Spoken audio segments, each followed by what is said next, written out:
empezar, y antes de que se me olvide, aclarar, Enrique decía que las iconografías que él tenía a la mano presentaban ciertos errores. Yo les diría que en efecto, estas iconografías en un primer momento tuvieron errores, pero errores surgidas de algo muy común, que es la cantidad de versiones que hay de un texto. Eso es uno de los problemas. No sé cómo lo vieron ustedes en el Poder Judicial, pero en el Poder Legislativo, el tener versión 1, versión 2, versión 3, versión 4 de un mismo documento nos va perdiendo, ¿no? Y entonces de repente llegan las observaciones a un proyecto de ley, esto para la estudiante del centro universitario de allá de Ocotlán y para todos, ¿no? Lo digo como asesor parlamentario y lo digo como para que la parte de allá, los que ejecutan las leyes, que son ustedes, entiendan un poco la parte de acá, ¿no? La parte del asesor parlamentario. Estas iconografías tenían errores, pero eran errores derivados a que estaban basadas en un documento que no fue el documento final publicado. ¿No? Ahorita, entre los 12, 14 puntos que tengo, voy a ir a explicarlo. Preparé una carpeta, también quisiera adelantarlo desde este momento, que contiene poco más de 15 documentos que después pondré a la disposición del doctor Mollado para que él haga favor de compartirlo con todos ustedes, que contiene varios elementos que insisto, nos pueden dar la explicación del Frankenstein frente al cual estamos, ¿no? ¿Por qué es así, no? ¿Por qué tuvo que ser así? Entonces, aclaro, esas iconografías ya fueron complementadas, ya fueron corregidas. Los errores, insisto, se basaban en estar generadas a partir de lo que no fue el documento final, ¿no? Y ahí voy a adelantar otra cosa. Yo creo que el documento final todavía no lo conocemos, porque creo que esta ley va a estar sujeta a una impugnación. Y entonces, es una ley vigente, sí, pero no es una ley acabada. Y entro en materia de inmediato porque tiendo mucho a dispersarme. Empecé la exposición, si mal no recuerdo, hace 4 minutos, 18:05. Voy a procurar que mis intervenciones no sean de más de 30 minutos. Uno, para no hacerlas cansadas, no hacerlas tediosas. Voy a preferir un formato de plática, de charla, de encuentro. Si acaso les rogaría es que vayan pensando sus objeciones, sus preguntas, sus aclaraciones para el final de mi intervención. Esto para efecto de acortar, porque si nos vamos interrumpiendo, que sea un ejercicio muy rico, pero por la cantidad de gente que estamos ahorita en el chat, no, hombre, no avanzamos en el primer punto y ya se nos fue la media hora. Entonces, avanzo, expongo, vayan tomando nota y al final retroalimentamos, ¿no? Y bueno, en esa idea empiezo con el punteo que elaboré. Lo primero que quiero decirles es que únicamente voy a ver el aspecto técnico parlamentario de la ley.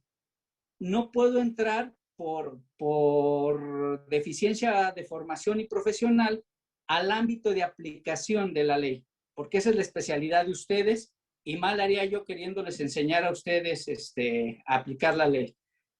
Les voy a hablar del ámbito parlamentario y lo primero que tendría que decirles es que el derecho parlamentario, para entenderlo como tal, tiene dos componentes, el jurídico legislativo y el político, ¿no?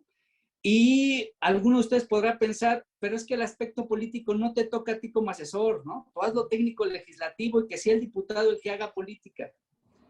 Lamentablemente no es así. Yo creo que tengo que hacer una aclaración también por una cuestión ética. No soy doctor todavía, soy doctorante en todo caso. Hay un trámite que se llama tesis profesional, ¿no? Que no he cumplido y por tanto soy solamente doctorante en materia electoral. Pero también estoy por culminar una especialidad en Derecho Parlamentario y Técnica Legislativa. Entonces, a mí no me sirve como asesor parlamentario un abogado que entienda mucho de leyes, pero no entienda nada de la dinámica política de la entidad donde se desenvuelve, ¿no? O del parlamento para el que sirve. Es decir, tiene que ser un abogado con sensibilidad política y con interés social. Tiene que ser un abogado que esté pensando en lo que pasa en el entorno de su sociedad. Y tiene que también saber medir lo que los políticos llaman el timing, ¿no? O sea, en qué momento una ley puede suceder, en qué momento no.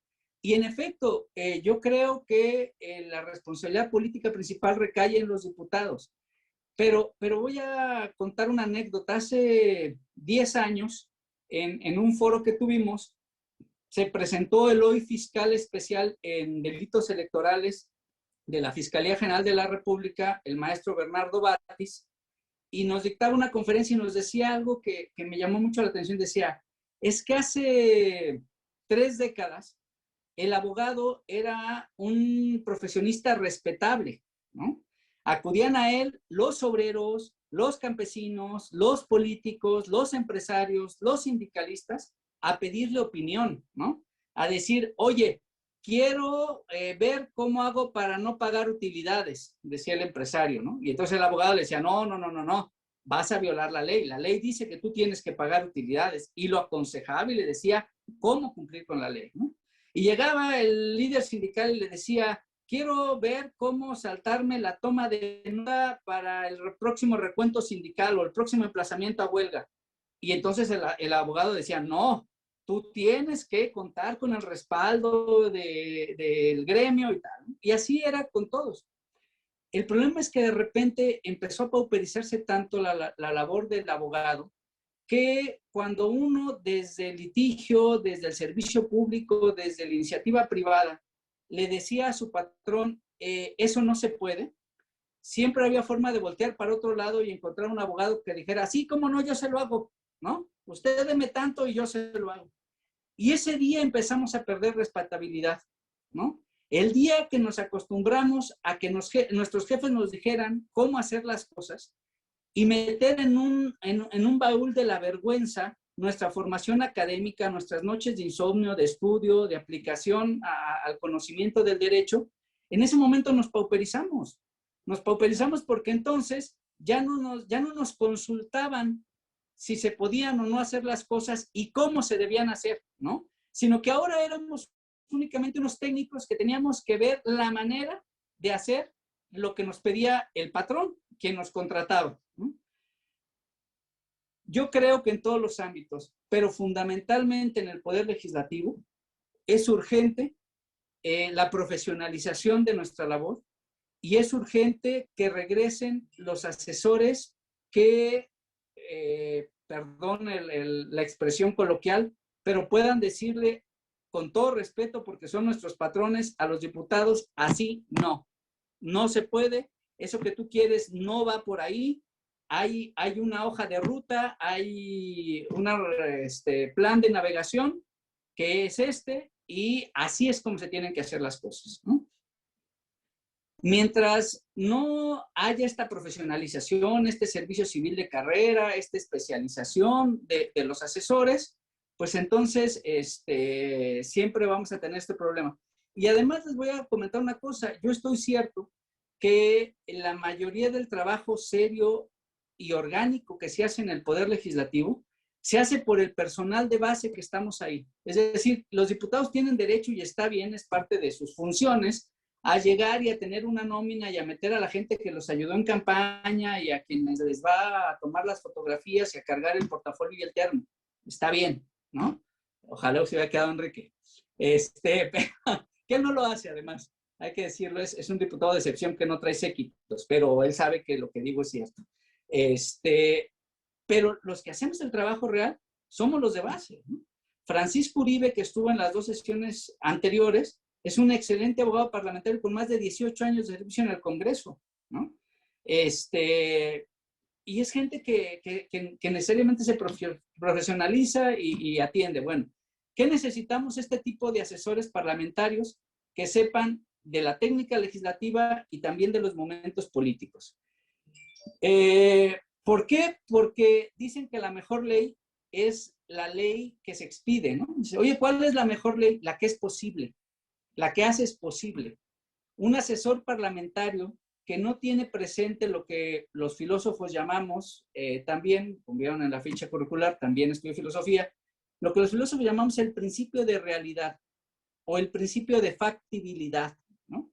Yo ahorita puedo plantear una ley, decía Enrique, no deberíamos de tener una ley de desaparecidos, simplemente no debería de haber desaparecidos. Suena muy bien, pero no es una realidad, ¿no?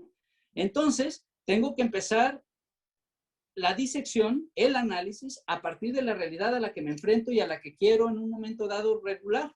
Si no, voy a estar tejiendo cosas inservibles, ¿no? Y yo puedo, como diputado, como asesor parlamentario, proponerle a mi diputado que suba al pleno cualquier cantidad de ideas. Ustedes sabrán que hay una competencia entre ellos, una competencia inútil, nefasta, por ver quién presenta más iniciativas, ¿no? El problema de esto es que ciertas mediciones les ponen estrellita y dicen, wow, fue el diputado que más iniciativas presentó. Eso es inversamente proporcional cuando los califican por iniciativas útiles. Normalmente el diputado que menos iniciativas presentó fue el diputado que tuvo las iniciativas de mayor utilidad, ¿no? El que presentó 200 o 300, por favor, sean sensatos. Un diputado que en 3 años presentó 150 iniciativas, su grado de asertividad es bajísimo, ¿no? Porque está legislando palabras, cambiar un acento, cosas de esas que son irrelevantes. En fin, en ese sentido, tengo que decir que hago también un análisis a partir de que no participé en la conformación de esta norma. Eso es otra cosa que es importante decirlo. Hablo a partir del desconocimiento puntual. Puede haber en el grupo alguien que sí haya estado involucrado en esa labor. En mi caso, su servidor, no participé de la creación del producto que hoy nos ocupa, ¿no? Puedo hablar, luego hablaremos, si quieren, de otras leyes en las que sí participé y que sí puedo decirles cómo fue la génesis. Aquí lo digo a partir de lo que sé, pero sin haber participado.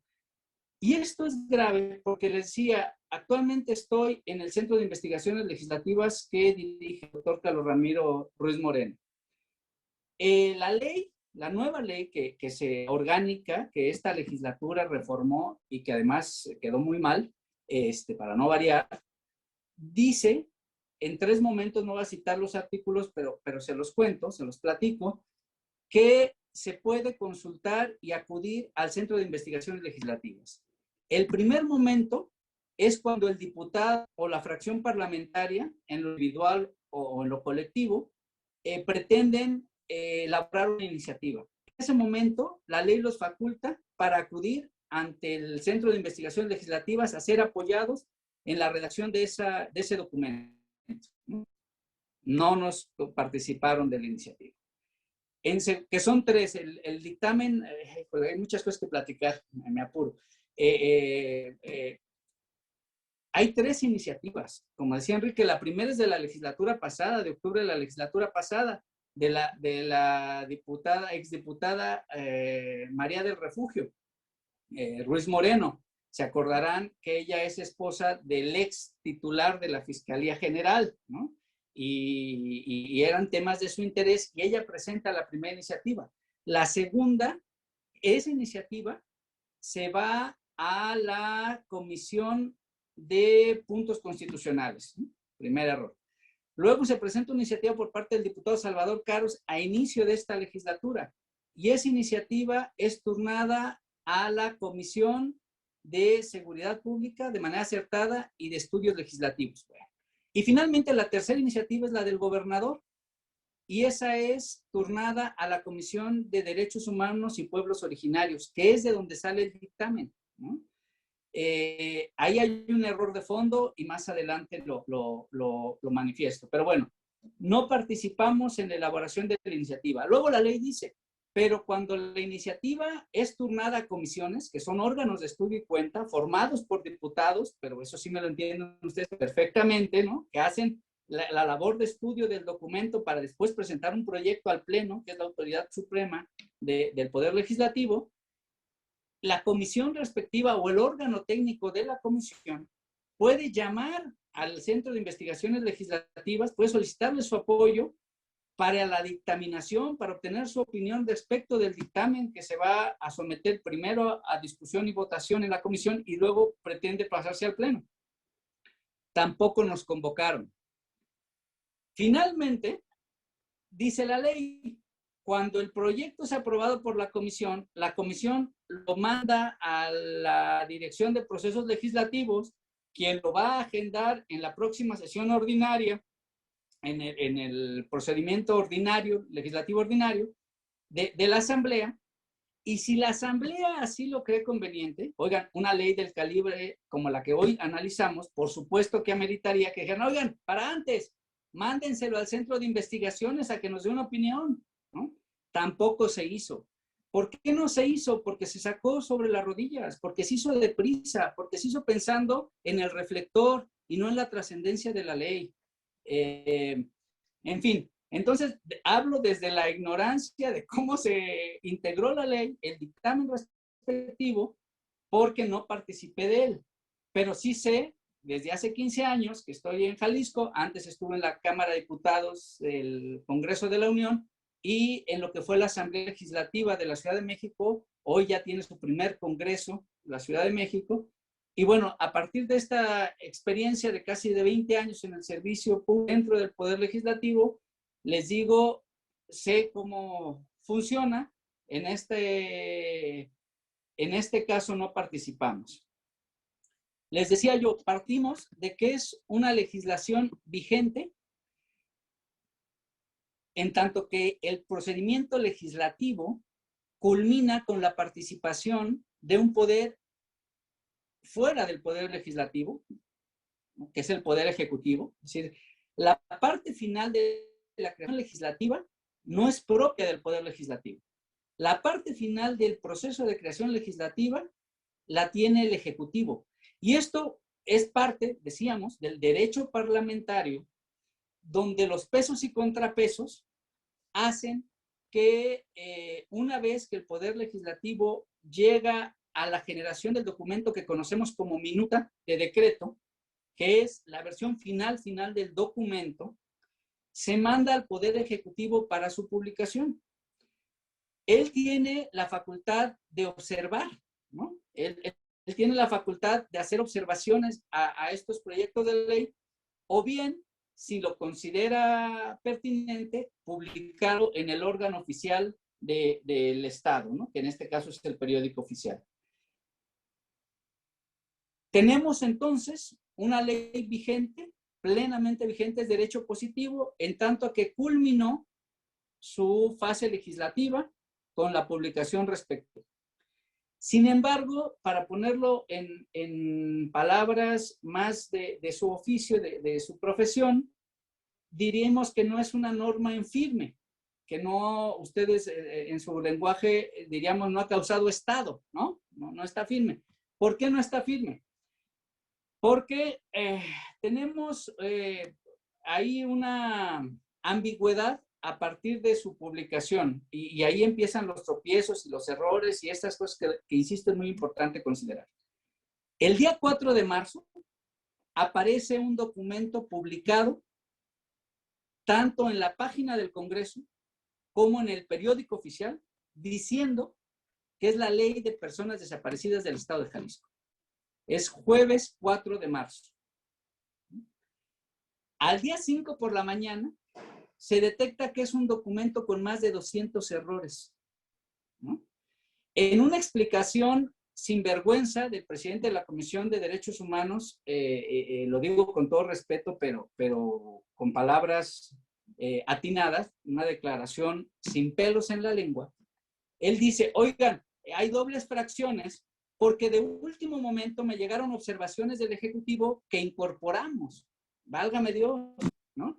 Entonces, tú tienes un dictamen con un artículo 94 que tiene una fracción segunda que dice que Juan va por las tortillas y el ejecutivo te manda una corrección y te dice, no, la fracción segunda dice que no es Juan, que es Pedro el que tiene la facultad, ¿no? Y entonces, en vez de sustituir a Juan por Pedro en la fracción segunda, pues repites una fracción segunda, ¿no? Y entonces hay una fracción segunda que dice que es Juan, y luego se repite una fracción segunda que dice que la facultad es de Pedro, ¿no? Entonces, ya no se entiende de quién es la facultad, quién tenía que hacer la tarea, por qué, quién es el responsable. Fue un trabajo que se hace, insisto, al cuarto para las 12. Eso nos da cuenta, o lo sabemos, porque el dictamen se presenta en la sesión ordinaria. Ahorita reviso para no equivocarme.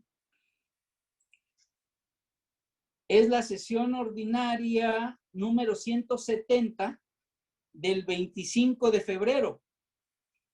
En esa sesión ordinaria aparece el dictamen, un dictamen de 317 páginas en primera lectura.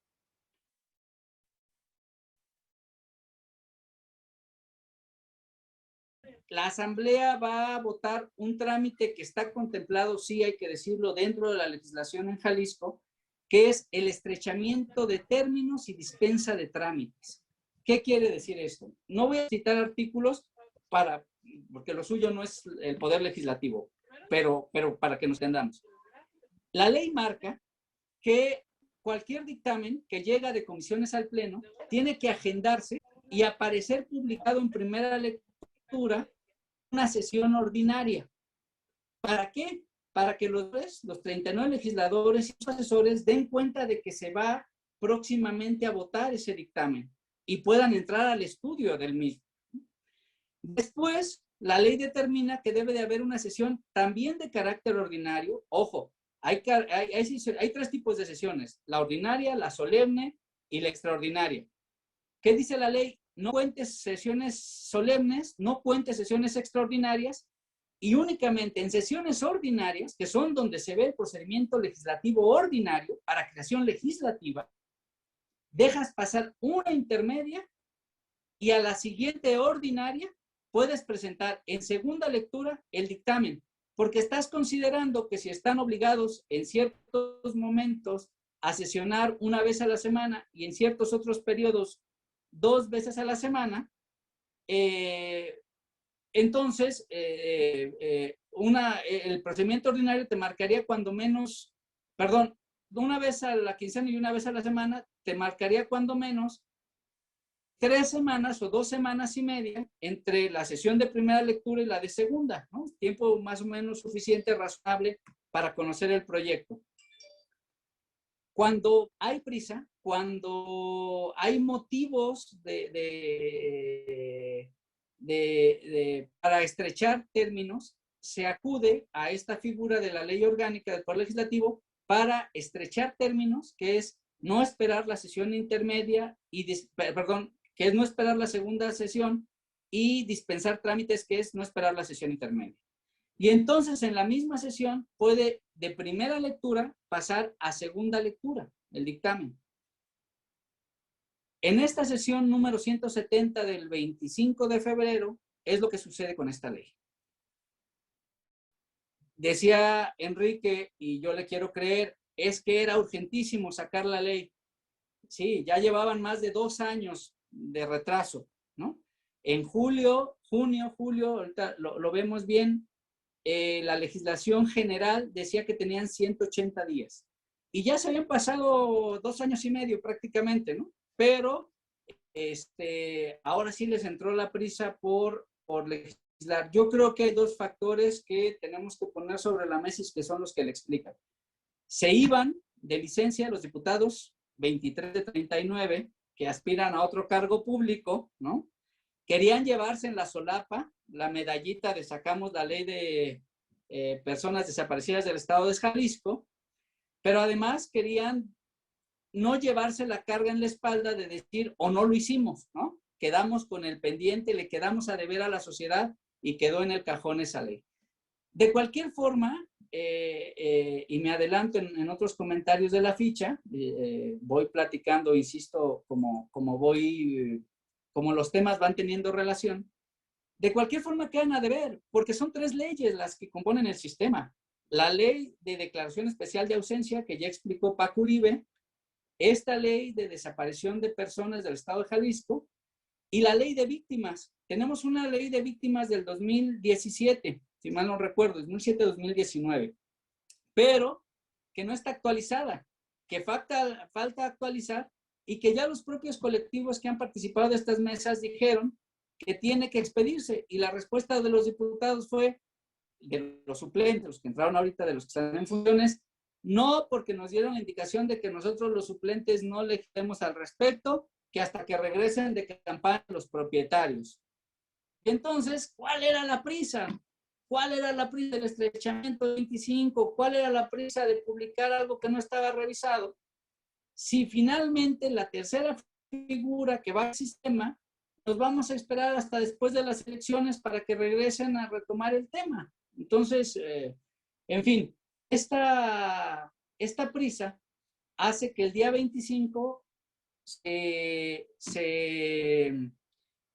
se vote en segunda lectura el dictamen. Pero es un dictamen que a la vez tiene otro documento que está entre los 15, 16 documentos que yo les compartiría, ¿no? A ver, tenemos la iniciativa, 66 cuartillas, la del gobernador, que es la buena, ¿no? En este caso funcionó el Poder Legislativo como oficialía de partes. Entonces tenemos la iniciativa del gobernador, que es la buena. Tenemos un dictamen de primera lectura. Realmente resulta un poco intrascendente en virtud de que ese no se vota. En el proceso legislativo es nada más para advertir que ahí está. Pero ese de primera lectura se convierte en dictamen de segunda lectura. En este dictamen de segunda lectura tenemos un documento de más de 317 páginas. Y a este documento, que es el dictamen de segunda lectura, vamos a encontrar modificaciones al dictamen de segunda lectura, que es un cuadro que contiene 2 columnas con lo que decía el texto que salió de la Comisión de Derechos Humanos, que no tenía facultades, ahorita lo vamos a revisar, no nos da tiempo hoy, mañana, pero que no tenía facultades para legislar al respecto. Y entonces del texto de la comisión hay una segunda columna, que son las observaciones del gobernador, ¿no? Que hace propias el presidente de la comisión, y este dictamen con modificaciones solo aparece rubricado, así lo marca la ley orgánica del Poder Legislativo, por el presidente de la comisión. Entonces, en el pleno se dice, se da cuenta de las modificaciones presentadas y en este momento pedimos dispensa para que no sean leídas en virtud de que todos ustedes las conocen. Yo pregunto al auditorio, ¿ustedes las conocen? No, supongo que no. Bueno, tampoco las conocían los diputados en la segunda lectura, ¿no? Y votan que sí las conocen y siguen adelante. Ponderando, como bien decía Enrique, tal vez los acuerdos políticos. Bueno, para que las cosas sucedan. Hasta ahí vamos.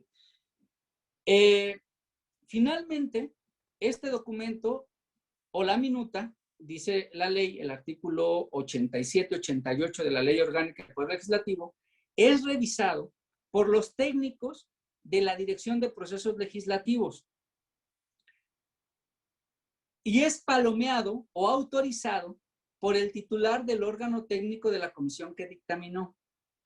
Ojo, yo aprecio mucho y reconozco y lo hago público en esta ocasión el talento del personal de la dirección. Es personal muy capacitado, que sabe lo que hace, pero que le va a dar el formato de minuta al documento, le va a dar la formalidad al documento, pero del contenido no se va a encargar, porque del contenido, que se supone viene de las mesas de discusión de las comisiones, se va a encargar el titular del órgano técnico y es el que va a rubricar. Este documento llamado minuta es el que se va al Poder Ejecutivo vía la dirección, la DIGELAC, la Dirección de Estudios Legislativos de la Secretaría General de Gobierno, y se va a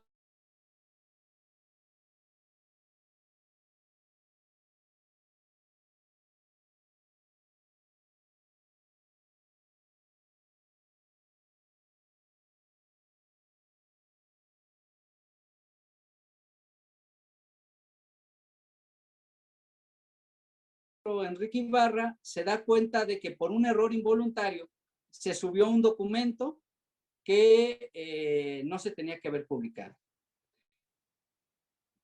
Ese mismo viernes se entrevistó a algunos diputados, entre ellos recuerdo al coordinador de la fracción parlamentaria de Acción Nacional, al diputado Gustavo Macías, se entrevistó al propio presidente de la Comisión de Derechos Humanos, hoy coordinador de la misma fracción, al diputado Enrique Velázquez, y todos coincidieron en que tenía que regresarse el documento al legislativo para dos trámites distintos según correspondiera.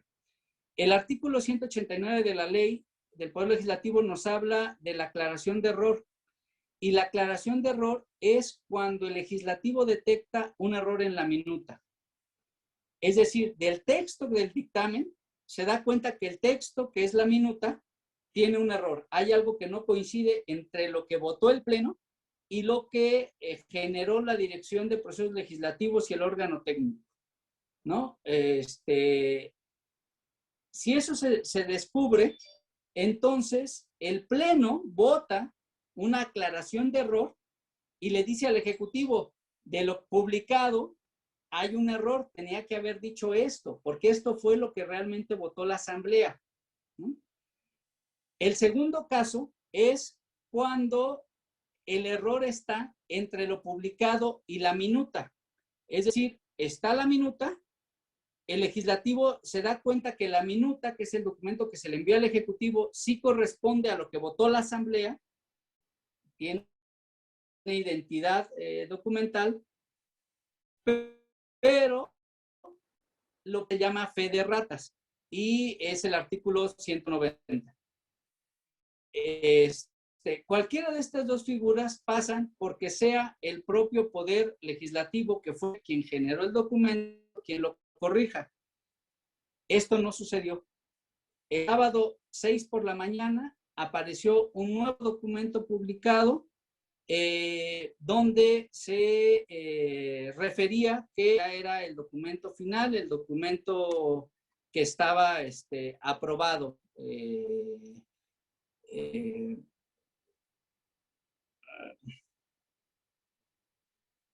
Bueno, haciendo la cuenta, sabemos que existe en el artículo 105, fracción segunda de la Constitución Política de los Estados Mexicanos, la regulación del proceso o procedimiento de acción de inconstitucionalidad. Y la acción de inconstitucionalidad nos dice que se da con 30 días para que las autoridades facultadas para hacerla valer la presenten. 30 días naturales.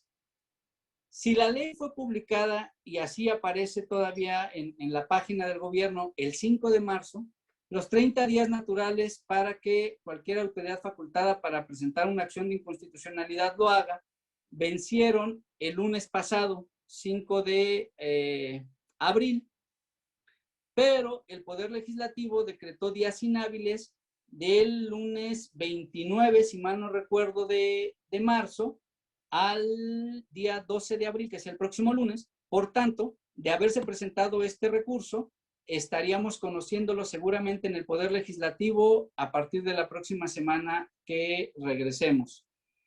Y por ello digo y concluyo que esta legislatura se ha caracterizado por ser cliente frecuente de la Comisión Nacional de Derechos Humanos o de la Fiscalía General de la República para que nos impugnen los productos legislativos que se expiden. Y en este caso no creo, jugando un poco aprendiz de brujo, que vaya a ser la excepción. Tenemos una ley entonces que sí es vigente, pero que muy probablemente se ha presentado un recurso de acción de inconstitucionalidad y ya estaremos seguramente de él conociendo próximamente.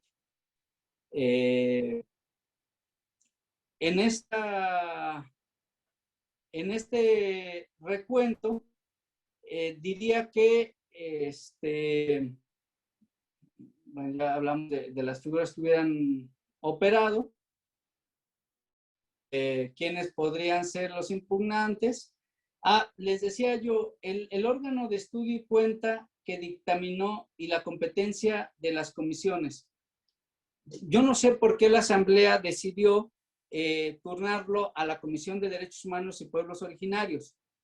El hecho es que en el proceso legislativo ordinario, la comisión a la que se le turne un asunto que se dé cuenta no es de su competencia, tiene la obligación de retornarla para hacer de conocimiento que no es competente para legislar, porque esto contendría un vicio de origen.